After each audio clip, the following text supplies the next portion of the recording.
Welcome, everyone, to the Weinberg Group webinar entitled FDA User Fees.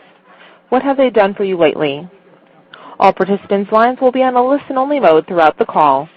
However, if you would like to submit a question or comment to the presenters, click the button marked Ask a Question on your event window and submit your question. All questions will be answered via email within a week of the presentation. To start, I would like to turn the conference over to Jeff Antos. Mr. Antos, you may now begin. Good morning and good afternoon, everybody, and thanks for joining our webinar. I'm Jeff Antos from the Weinberg Group, and I'll be moderating today's session entitled FDA User Fees, What Have They Done for You Lately? For the past 29 years, the Weinberg Group has assisted pharma, biotech, and device clients in the development and implementation of successful and innovative regulatory strategies. In addition, we have worked with hundreds of companies to remediate, maintain, and improve their regulatory compliance. I know you're really going to enjoy our speaker today. Marla Scarola is a senior consultant at the Weinberg Group who earned her master's in biotechnology at Johns Hopkins University. She's developed countless client regulatory strategies and has assisted in the implementation of numerous U.S. and EU regulatory submissions. Marla's comments today are based on years of hands-on experience in helping clients gain regulatory approvals. Marla, take it away. Thanks, Jeff. Hello, everyone. Thanks for joining us today for a discussion of FDA user fees. First, I just want to apologize. My voice is a little bit rough, so please bear with me. I'll do my best to get through this without any coughing. So to get started, we've provided a basic overview of the questions that we're hoping to answer for you today. First, we have what is PDUFA, the Prescription Drug User Fee Act? What was the regulated world like pre-PDUFA? What is the history of PDUFA, including the original and the reauthorizations? What are the changes in the latest version of the Act, which is PDUFA 5? What are the overall benefits of PDUFA? And then what is the Generic Drug User Fee Act, GDUFA, and what are its potential benefits?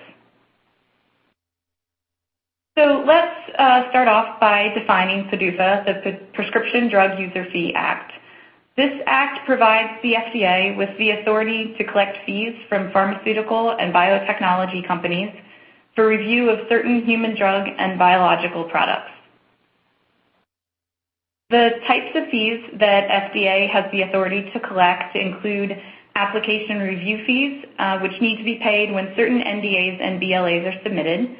Any application with clinical data other than bioavailability and bioequivalent studies are assessed the full fee, which is now over $1.8 million. Then applications that either have no clinical data or supplements that have clinical data are assessed at half of the full fee.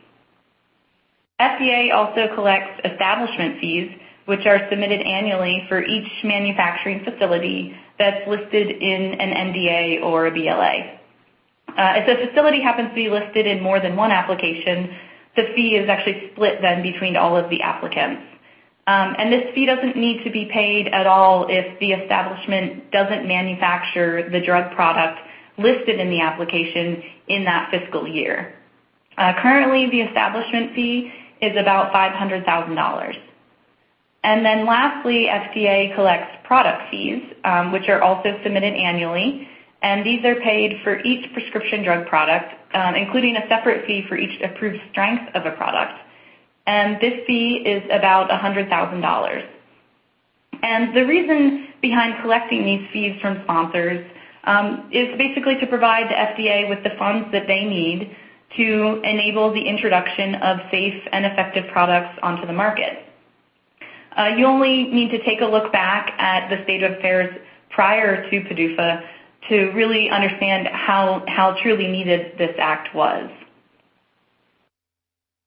So back in 1987, before PDUFA came into existence, the average NDA review time was an astonishing 33 months. And the slowest approval on record that I could find was 96 months or 8 years. So it really was a pretty bad situation. Clearly, there were also issues in the sponsor's actual ability to understand what the FDA needed to see in their applications to get an approval because at that time, prior to PDUFA, nearly half of the NDAs that were submitted were not being approved. So to address these problems, Congress enacted the Prescription Drug User Fee Act, or PDUFA, in 1992 and authorized it for 5 years. The original act had a couple of goals. One was to eliminate this backlog in marketing applications that had been submitted to the agency and were just awaiting a final review decision. And another one was to correct the lag in new drug approvals in the United States, because at that time you were seeing more new drugs being approved first outside of the United States before they would gain approval here. The fees that were collected helped to fund the hiring of additional staff to lighten, the workload on the existing staff at FDA. And having all of these additional reviewers allowed FDA to commit to some set review timelines for NDAs and for BLAs. And so initially this review timeline goal was 12 months. After its first 5 years, PDUFA 1 was found to be pretty successful. They saw the average review time for applications decrease from 30 months down to 15 months, so they cut it in half. To achieve this goal, like I said, FDA added staff. They added nearly 700 staff, and they wouldn't have been able to hire all of those people without collecting this nearly $330 million in user fees. And at that time, the application review fee was only about $100,000. So following the success of PDUFA 1, the Act was then reauthorized for another 5 years, this time as part of the FDA Modernization Act. So in this iteration, the review times were shortened, now down to 10 months for standard NDAs and BLAs from the original 12 months in the first PDUFA. And a new goal that was added in this version was to increase communication with the industry. So this included adding timelines for responding to requests for formal meetings with sponsors at set times during product development. It also provided timeframes for FDA to respond to different types of submissions from sponsors, including things like special protocol assessments, as well as sponsors' responses to a clinical hold. And all of the fees were adjusted for inflation, as well as for the anticipated workload in the coming year. So during the years covered by PDUFA 2, so from 1998 through 2002, an application with clinical data, which that's the highest fee of all the fees, that cost between $250,000 and up to about $315,000. When PDUFA 2 expired, Congress once again reauthorized the Act to cover the years 2003 through 2007. So along with enhancing some goals that were related to review times and communication with the industry, the FDA were also allowed to then use PDUFA 3 funds to use drug utilization databases to independently evaluate some product utilization for drugs that they felt had important safety concerns, generally in the first 3 years post-approval. And the reason for conducting these kinds of evaluations was so they could determine, whether these products were really being used in a safe manner after they were introduced into the market, and then to work with sponsors to address any concerns that came up during this review. Under PDUFA 3, the fees for an application with clinical data, they started around $530,000 and ended up at nearly $900,000 by 2007. This next slide, it provides a nice comparison of the different PDUFA goals sort of over its first 15 years. I apologize if it's a little bit hard to read on your screen. Following the webinar, we will be sending the slides to all the participants, so at that point you'll be able to take a closer look and look at this in more detail. But just kind of to go over it briefly, if you look across the years, generally what you're seeing is that the objectives are ratcheted up with each version. The goal review times were slowly being shortened. Additional goals were being added. Many of these additional goals are related to increasing the amount of interaction and communication between the FDA and industry. So then in 2007, PDUFA was reauthorized once again, and this version, PDUFA 4, this is the one which FDA is currently operating under. So after the authorization of PDUFA 4, FDA began working to enhance pre-market reviews and also to expedite drug development. The FDA committed to developing guidances, including a number on the design of certain types of clinical trials. There was also a lot of focus placed on the post-market drug safety system and trying to identify some activities to modernize the process of pharmacovigilance. Some of these activities included things like expanding database acquisition so they could use that information in post-marketing surveillance. They've also looked at methodologies for collecting adverse event information on products throughout the entire life cycle. Excuse me. And they've also taken a closer look at how well risk maps were working at the time. And to be able to do all of this, the fees were once again adjusted for inflation and workload. And at this point, we're now at a fee of over $1.8 million for an application with clinical data. So now, here we are again. Another 5 years have passed, and it's time to reauthorize PDUFA. The current act will expire on September 30th of this year. So before that date, Congress is going to have to reauthorize it. And the proposed PDUFA 5 that's being discussed right now includes a number of changes once again. We see FDA is planning to increase communication during the review process for new molecular entities and for original BLAs. And so this will involve additional meetings, other opportunities to communicate with the FDA during development. One change to the review timeline is that the review clock will now begin after the 60-day administrative filing review period. FDA is also planning to create a dedicated drug development and communication training staff. This group will be tasked with identifying the best practices for communication, and they'll then train the review staff on these practices and also share what they've learned with the industry through published guidance. Another group of staff that the FDA is going to be putting together is a group that will be dedicated to looking at meta-analysis methods. Many of you are probably familiar with meta-analyses. Essentially, it's a statistical method of combining data from a variety of sources. So this group, this FDA group, is going to develop a guidance on how the FDA should handle meta-analyses during their reviews and whenever they're making decisions.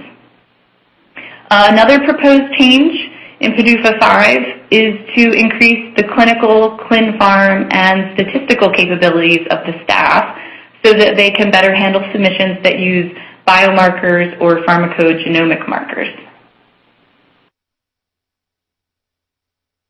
FDA also plans to initiate a public process designed with the goal of standardizing REMS. So this will include conducting public workshops and also developing guidances. The standardization of REMS is really an important issue. Without it, the playing field can really be very uneven for similar products. You can have a situation where one sponsor will have negotiated a certain REMS, and then a second sponsor comes along and negotiates a different REMS that is less burdensome. And so suddenly you have the second product being much more attractive to doctors and to patients, and there's really no good reason, or at least no scientifically valid reason for that product to be preferred. So having a standardized REMS across product classes will get rid of that kind of issue. Another change that's being proposed in PDUFA 5 is one that we actually get asked about quite often, and that's when will the FDA require fully electronic submissions? Up until now, FDA hasn't really given a definitive answer to that question, but it's now set to occur during PDUFA 5. So by 2017, all investigational and marketing applications will need to be electronic. And of course, once again, the fees are set to go up. This time, we're looking at an increase by 6%. So now that we've talked about some of the specifics of the Act, let's take a look at how well it's worked and what the collection of all these fees has meant for the industry and the public.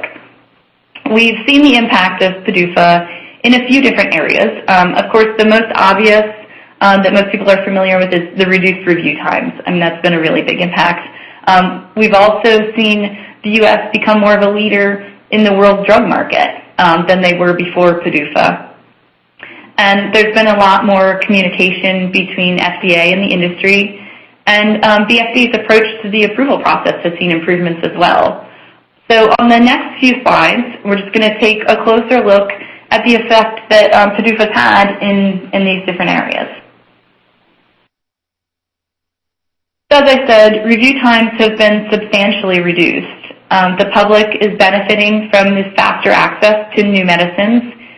We saw 35 new medicines approved in 2011, and 34 of those met their PDUFA target dates.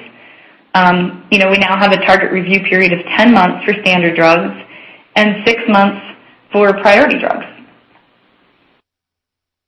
And if you look at this graph, it makes it pretty clear the impact that PDUFA's had. So this is showing the median approval time for new molecular entities and new biologics since the beginning of PDUFA, so in 1993 through 2011. And as you can see, the review time has really decreased substantially over this period. And in the last 10 years or so, we've been hovering right around 10 months, which is the target for a standard drug review. And the FDA is also doing better with their review times than the EU is. In the last 5 years, priority drugs were getting reviewed in 6 months here, while it was taking more than twice that in Europe. And standard drug review times were more similar, but the U.S. was still faster, with 13 months compared to 14.7 months in Europe. So we're also seeing a reversal of the drug lag that used to exist. As I said before, prior to PDUFA, the majority of new medicines were being approved outside of the U.S. first. And now we're seeing the U.S. doing a lot better in that regard. The red line on this graph shows the percentage of new active substances that are first launched in the U.S. So clearly pretty low percentage before PDUFA was in existence, and now in more recent years, we're in the 40 to 50% range. So really doing a lot better. And the communication between the FDA and the industry is another area that's really been positively impacted by PDUFA. There have been a whole bunch of technical guidances that have been published that really help to clarify the development and approval process. Also, FDA has devoted a lot of time and effort in meeting with sponsors at critical points during development. I should mention that as opposed to a lot of other agencies around the world, FDA offers these meetings to sponsors for free. And so when you see the numbers on this graph, it makes it more clear just how much time FDA is putting into meeting with sponsors. If you look in 2011 alone, FDA held over 700 meetings, and over half of these were with emerging sponsors. So they're really making a strong commitment to making themselves available to meet with sponsors to help guide the development pathway so that things are a bit more clear as you move forward. FDA sometimes does get knocked for stalling innovation or causing unnecessary delays, but it's important to realize that they've really committed to evaluating each drug, each marketing application on a case-by-case basis.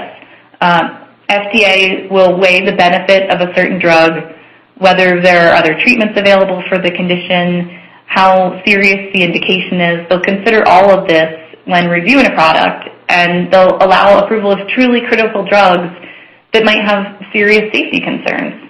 In fact, these types of critical drugs are often eligible for programs that shorten the overall drug development period. So they are trying to get them on the market faster. And these types of programs are funded by the collection of user fees. These programs include priority review, accelerated approval, and fast track designation. So we'll talk about each of these in just a little bit more detail in the following slides. Priority review is available for drugs that either offer major advances in treatment or provide a treatment where no adequate therapy exists. So the FDA considers major advances to be increased efficacy over available treatments, decreased side effects, being more acceptable to patients, or demonstrating safety and efficacy in a new subpopulation like children. So products that are eligible for priority review have a target review time of 6 months compared to the 10 months for standard drugs.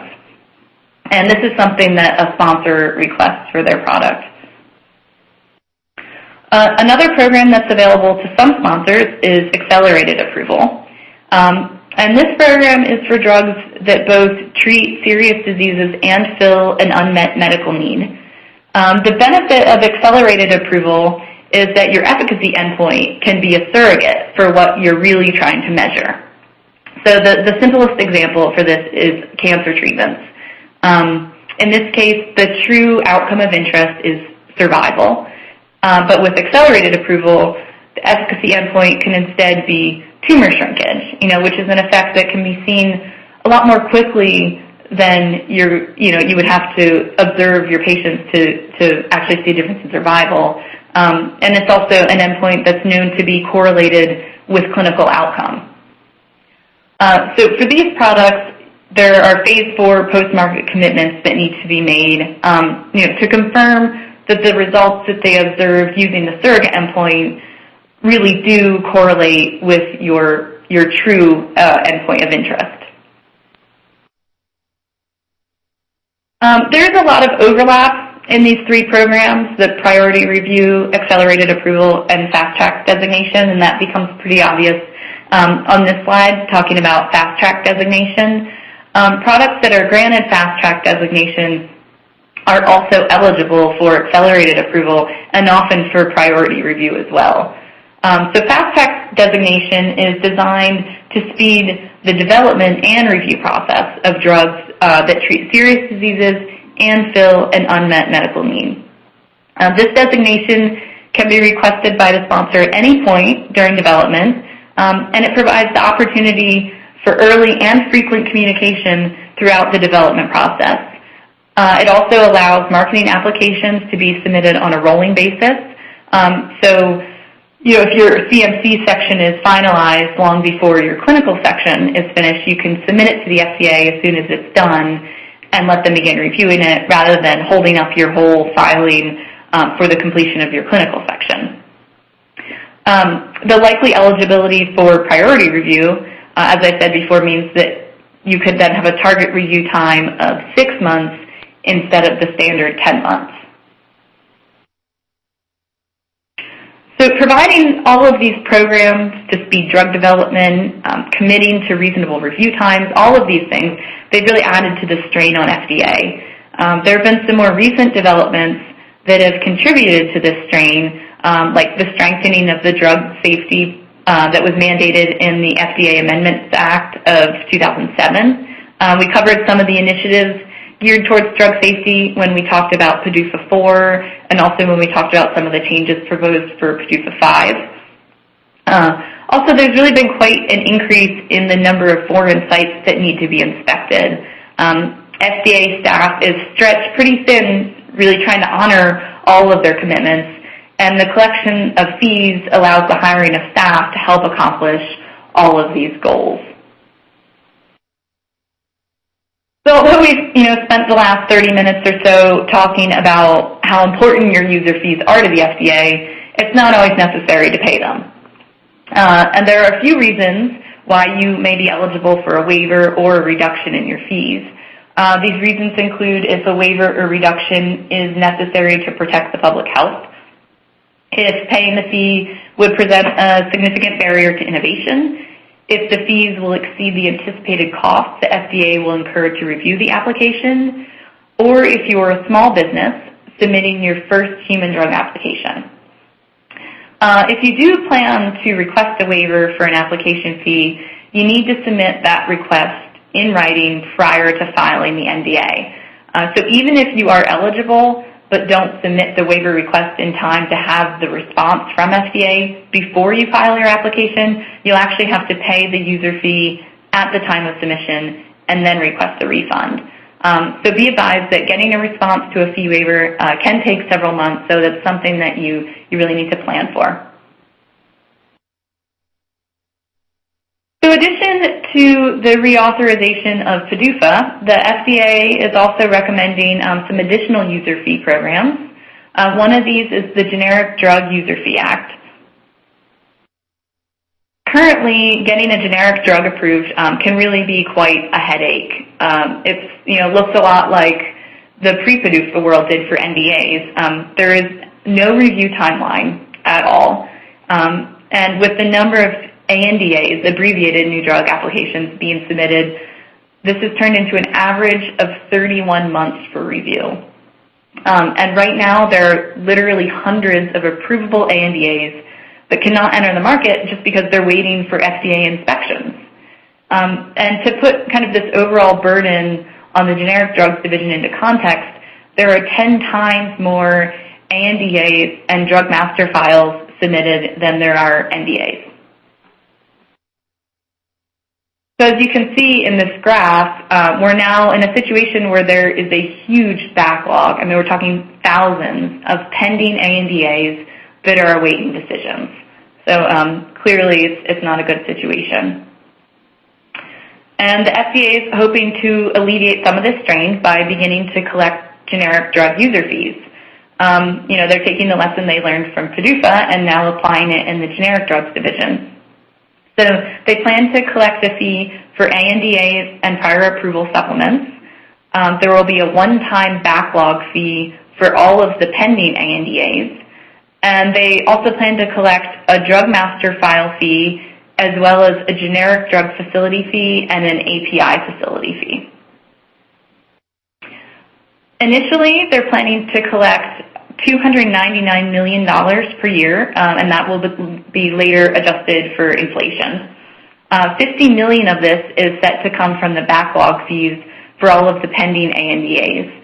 And then the remainder will come from the other fee types, with the majority from the generic drug facility fees, followed by the ANDAs and the supplements, then the API facilities, and then to the DMFs.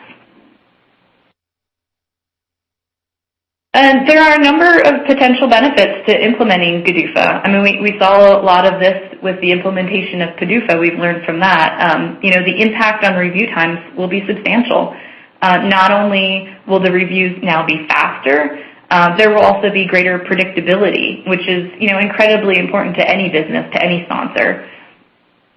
This also means faster access to more affordable products for the public. So it's not just a benefit to the industry, it's a benefit to the public overall. And as we saw from PDUFA, PDUFA will fund publishing guidances that will help to, clarify the development and approval process. And of course, that money that's collected will help the inspection program, which really at this point is stretched to the absolute limit, or really beyond its limits considering the backlog.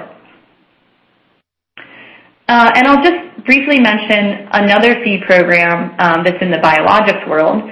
To prevent a similar situation to what's happening with generic drugs, the FDA is using that foresight and recommending the introduction of a biosimilar and interchangeable products user fee. So this would be for products approved using the new pathway under the Biologics Price Competition and Innovation Act, which is part of the Affordable Care Act. In addition to application fees, in this case, they're also planning to include fees for products in development. And their reasoning behind this is that they need to generate some revenue now so that they can support, the development phase meetings that are going to be necessary to move forward any of the projects of sponsors with biosimilars. So in conclusion, I'd like to kind of take a look back at the original question that we posed in the title of the webinar, what have user fees done for you lately? So if we think about how these programs supported by the fees have impacted overall product development and the pathway to the market, we can see how these fees have really helped you. So first, we have the user fees that are submitted to the FDA. Where does this money go? Well, as we discussed, it leads to technical guidances that are used during product development to inform important decisions. It provides the opportunity for meetings with the FDA, which are critical in answering the questions that you might have that are specific to your product. So we're seeing an increase in the amount of input that FDA provides during development. And having all of this kind of input really allows you to feel more certain in your development pathway. You can feel more confident that you're conducting the right studies, that you're conducting them the right way, that you're going to have what you need in your package. And this allows you to really focus on the truly important elements of your package, of your development, rather than, wasting time on tasks that are actually unnecessary. So from the sponsor's perspective, there's a real increased efficiency here.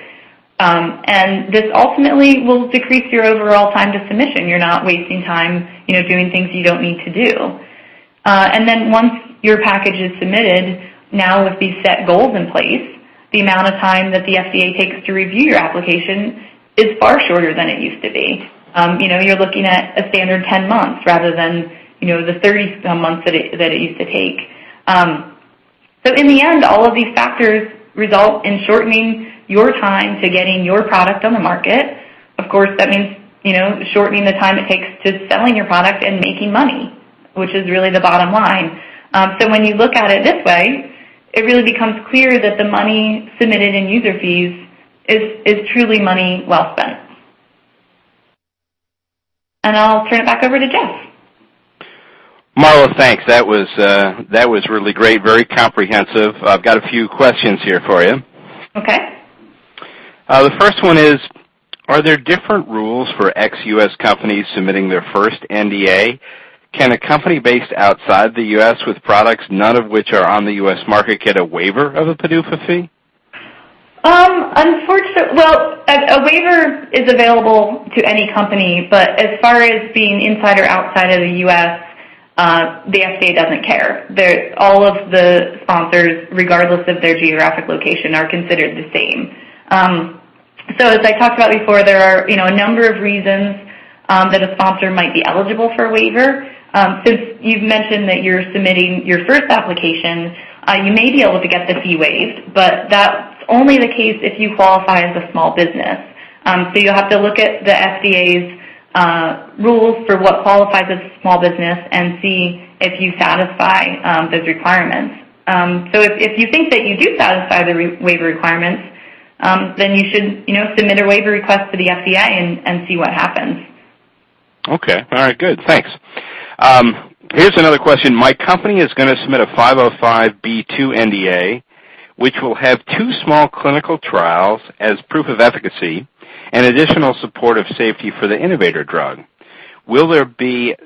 Will we still be subject to the same PDUFA fee for an NDA for an NCE, which has multiple clinical trials? Yeah. I mean, the simplest answer is yes. The only reduction in the application fee is for NDAs that have no clinical data. They pay half the fee. But if your application has clinical data, regardless of that being, 2 small clinical trials or, 10 huge clinical trials, it doesn't matter. If there is clinical data there, then, it's an all or nothing rule. You're going to have to pay the full fee. Okay, and then, related to this question, what about if that 505(b)(2) only has a BE study? Is the BE study considered a clinical study? Okay, so this is the one exception where the type of study that you're submitting does matter. Generally, original applications with clinical data are assessed the full user fee, while supplements that have clinical data or original applications without clinical data are assessed at half of the fee. However, the definition of clinical data, that does not include bioavailability or bioequivalent studies. So in your case, if you're submitting an original application, a 505(b)(2 in this case, and the only clinical data is a BE study, then you should only need to pay half the fee. I don't know if I should say only, considering that the fee is still $1 million. But, there is a bit of a gray area there in the definition of clinical data. I don't know exactly what's in your package, so, your best bet is to run your specific case by your FDA project manager, just to, ensure that you're really paying the correct fee. So you get the BE study discount. Exactly. All right, and here's one I really want to know the answer to. What happens if I don't pay the fees? It's not a good idea. So application fees, you have to pay them at the time of filing. So if you haven't paid, they won't take your application. Simple as that. So, that's obviously a pretty big motivator to pay your fees. For the establishment and product fees, FDA invoices you each year for those for the following year. And they're usually due around the beginning of October. But if you don't pay these fees, any application or supplement or anything that you try to submit to the agency will be considered incomplete because you'll be on their list of arrears for not having paid your establishment and product fees. Okay. All right, thanks. I'm going to wrap it up now. We will email the answers that Marla just provided to all the participants, as well as answers to the questions that we didn't pose on the air. So we'll send you that. We'll also send you the presentation. And I encourage you to fill out the survey, which is very helpful to us. And if you'd fill that out, that would be great. You should see something on your screen that will enable you to do that. And Marla, thanks so much for an excellent presentation. My sincere thanks to our participants who tuned in today. Have a good rest of the day. Thanks. Thank you. Thank you. This concludes the presentation. Before you log off, we would very much appreciate if you could please take a moment to complete the short evaluation form. Thank you for your participation. You may now disconnect.